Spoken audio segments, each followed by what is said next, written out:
Comey County is ablaze with several arsonists on the loose. Officials say that over 60 abandoned structures have gone up in flames since November 13th. In the most recent, happening around 1:30 this morning near Parksley, no one has been injured in any of the fires, which all seem to be happening during the late evening, early morning hours.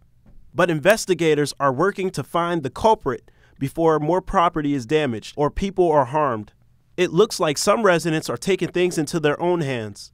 On the way to one of the charred homes in Bloxham, we came across a man who said he was doing a controlled burn on his own unused home before anyone else came and did it. We've reached out to local authorities for comment on this public safety concern, but all have declined our requests. The Virginia State Police has been working with us to keep you all up to date on the latest in the investigation. This man, Bruno Michael Tucci, a former priest in Allentown, Pennsylvania, was here in Ocean City and allegedly sexually assaulted a child back in 1981. Ocean City police officers tell us that investigators found that they had enough information and enough evidence to charge Tucci with one count of child abuse by a custodian as well as a fourth-degree sex offense. And even though this incident occurred more than 30 years ago, the difference in statute of limitations between the state of Pennsylvania and the state of Maryland is the sole reason why police were able to prosecute Tucci. One of the things that a lot of people need to remember is that in Maryland, crimes like these are infamous and there is no statute of limitations for prosecuting these type of crimes. In Pennsylvania, there is a limit. Officials are now asking for residents who felt victimized to come forward so these types of crimes won't go unpunished.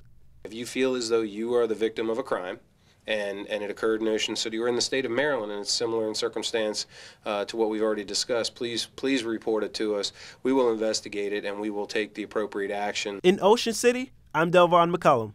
It's emotional. It's just to see so many people's lives have been impacted by a natural disaster. It's been over 2 months since Superstorm Sandy hit Crisfield, and people are still struggling to get back on their feet.